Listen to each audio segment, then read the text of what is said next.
రాష్ట్ర టీఎన్టీయూసీ ఆధ్వర్యంలో 10,000 మందితో విజయవాడలో కార్మిక బహిరంగ సభను నిర్వహిస్తున్నట్లు రాష్ట్ర టీఎన్టీయూసీ ఉపాధ్యక్షులు జోన్ 2 ఇన్ఛార్జ్ సబ్బతి ఫణేశ్వరరావు పేర్కొన్నారు.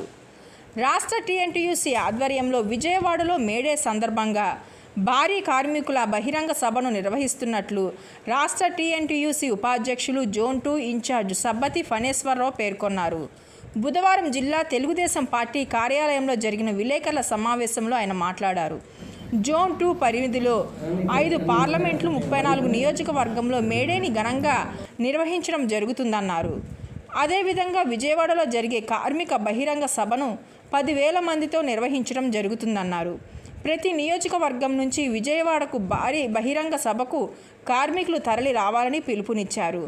సంఘం రాష్ట్ర అధ్యక్షుడు గొట్టుముక్కల రఘురామరాజు ఆధ్వర్యంలో సభను నిర్వహిస్తామన్నారు. అదేవిధంగా త్వరలో కార్మిక చట్టాలపై శిక్షణా తరగతులను నిర్వహించడం జరుగుతుందన్నారు. విజయవాడలో జరిగే సభకు ముఖ్యమంత్రి చంద్రబాబుతో రాష్ట్ర మంత్రులతో పాటు ఎంపీలు, ఎమ్మెల్యేలు పాల్గొంటారని తెలిపారు. ఈ కార్యక్రమంలో భవన ఇతర కార్మిక సంఘాల నాయకుల జిల్లా ఇన్ఛార్జ్ జక్కీ అప్పన్న, కాకినాడ రూరల్ జిల్లా అధ్యక్షులు యజ్జల బాబ్జీ, టౌన్ ఉపాధ్యాయులు బలగం పరశురాం, రవణమ్మ, సత్యవేణి, రామలక్ష్మి, ఛాయా కుమారి తదితరులు పాల్గొన్నారు. అందరికీ నమస్కారం. ఈరోజు కాకినాడ జిల్లా తెలుగుదేశం పార్టీ నుండి టీఎన్టీసీ 5 జిల్లాల అధ్యక్ష, ప్రధాన కార్యదర్శి, అనుబంధ సంఘాల నాయకులందరికీ కూడా మీ ద్వారాగా మేము తెలియజేస్తూ ఉన్నాం. మరి 2025 మేడే 10,000 మంది కార్మికులతో బహిరంగ సభ విజయవాడలో ఏర్పాటు చేయాలని రాష్ట్ర టీఎన్టీసీ అధ్యక్షులు శ్రీ గొట్టుముక్కల రఘురామరాజు గారు మరి మొన్న జరిగినటువంటి 11వ తారీఖున జరిగినటువంటి రాష్ట్ర స్థాయి విస్తృత సమావేశంలో ఇది తీర్మానం చేయడం జరిగింది. ఆ సమావేశానికి మరి అప్పుడు రాష్ట్రంలో ఉన్నటువంటి అన్ని జోన్లు ప్రతినిధులు, జోన్ ఇన్ఛార్జీలు అందరూ కూడా హాజరయ్యారు. నేను మీ ద్వారాగా ఈ కాకినాడ జిల్లా నుండి, కాకినాడ జిల్లా, అమలాపురం, రాజమండ్రి, నరసాపురం, ఏలూరు, ఈ 5 పార్లమెంట్లు ఒక జోన్, 5 పార్లమెంట్లు 34 నియోజకవర్గాల పరిధిలో టీఎన్టీసీ అన్ని కమిటీలు కూడా యాక్టివ్గా మరి మేడేని సెలబ్రేట్ చేసుకునే విధంగా ఆలోచన చేయమని, త్వరలో జోన్ 2 టీఎన్టీయూసీ విస్తృత స్థాయి సమావేశం కూడా ఏర్పాటు చేస్తాం. అది ఎక్కడ ఏర్పాటు చేస్తాము, ఆ వెన్యూ, ప్లేస్ అన్ని కూడా త్వరలోనే తెలియపరుస్తాం. దానికి రాష్ట్ర టీఎన్టీయూసీ అధ్యక్షులు, ఇంచుమించు కార్మిక మంత్రి గారిని కూడా ఆహ్వానించే ఆలోచన ఉంది. అదేవిధంగా మా కార్మికుల మేడే ఏదైతే కార్మిక బహిరంగ సభ ఉందో ఆ సభకి మరి ముఖ్యమంత్రి గారిని కూడా ఆహ్వానించాలని మేము ఆలోచన చేస్తా ఉన్నాం.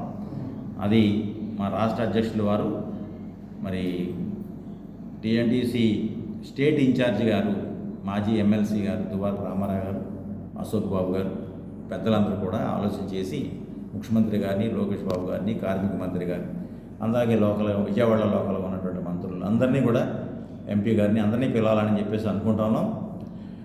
మేడే కార్యక్రమం ఈవినింగ్ బహిరంగ సభ కాబట్టి ఉదయం జోన్ 2 పరిధిలో ఉన్నటువంటి అన్ని నియోజకవర్గాల హెడ్ క్వార్టర్స్లో కార్మిక జెండా ఆవిష్కరణ జరగాలి. అదేవిధంగా కార్మిక స్తూపాలు ఏర్పాటు చేయాలి. ఇన్యాక్టివ్గా ఉన్నటువంటి టీఎన్టీసీ ప్రతినిధులందరూ కూడా యాక్టివ్ అవ్వమని చెప్తా ఉన్నాం. మరి యాక్టివ్గా మనం అధికారంలో ఉన్నాము, అధికార పార్టీ ట్రేడ్ యూనియన్ అయ్యండి, కార్మిక సమస్యలు పట్టించుకోకుండా కాలక్షేపం కోసం పదవ నిర్వహిస్తే కరెక్ట్ కాదు అని చెప్పేసి మీ ద్వారాగా మా నాయకులకు చెప్తా ఉన్నాం. అందుచేత టీఎన్టీసీ నాయకులారా, మీరు ఇప్పటికైనా అనార్కల్ సెక్టర్ కార్మికులు ఎక్కడున్నారు, వాళ్ళకున్న ఇబ్బంది ఏమిటి, వాళ్ళకి ప్రభుత్వం ద్వారాగా మనం ఏం చేయాలి, ఏ సమస్యను పట్టుకెళ్ళాలి అనే విధంగా ఆలోచన చేయమని చెప్పేసి కూడా మీ ద్వారాగా తెలియజేస్తున్నా. అదేవిధంగా మరి మీరు కార్మిక పదవి తీసుకుని, పార్టీ అధికారంలో లేనప్పుడు పదవి తీసుకున్నారు, ఇప్పుడు ఇవాళ అధికారంలోకి వచ్చాం. ఇంతవరకు మనం ఎన్ని యూనియన్లను ఎస్టాబ్లిష్ చేసాం, ఎన్ని కార్మిక సమస్యలు ఐడెంటిఫై చేసాం, ఒకసారి మీరు కూడా ఆలోచన చేయమని చెప్పేసి తెలియజేస్తున్నా. అదేవిధంగా త్వరలో మరి కార్మిక చట్టాల మీద అవగాహన కొరకు టీఎన్టీసీ శ్రేణులందరికీ కూడా ట్రైనింగ్ క్లాసులు ఏర్పాటు చేసే విధంగా కూడా ఆలోచన చేస్తాము. మీ ద్వారాగా ఈ జోన్ పరిధిలో ఉన్నటువంటి అన్ని జిల్లాల అధ్యక్షులకు, ప్రధాన కార్యదర్శులకు కూడా ఇది మా సందేశం. ఈ సందేశాన్ని మరి తూచా తప్పకుండా అమలు చేస్తారని చెప్పేసి మేము భావిస్తూ ఉన్నాం. రాష్ట్ర టీఎన్టీసీ అధ్యక్షులు ఆదేశాల మేరకు మరి మేడే కార్యక్రమాన్ని సమర్థవంతంగా జయప్రదం చేయాలి. మన జోన్ పరిధిలో ఉన్న 34 నియోజకవర్గాలు ప్రతి నియోజకవర్గం నుండి కనీసం 50 మంది ప్రతినిధులు వెళ్ళాలని చెప్పేసి ఆలోచన చేస్తా ఉన్నాం. దగ్గరగా ఉన్న నియోజకవర్గాల్లో ఎక్కువ మంది వెళ్తారు, దూర ప్రాంతంలో కనీసం నియోజకవర్గానికి 50 మంది అయినా హెడ్ క్వార్టర్కి వెళ్ళాలి. కాబట్టి ఆ రకంగా మీ ఆలోచన ఉండాలని, ఈలోగా మరి యూనియన్లు ఎస్టాబ్లిష్ చేయడంలోనూ కొత్త యూనియన్లు స్థాపించడంలో కూడా కీలకంగా వ్యవహరించమని కూడా నేను తెలియజేస్తాను.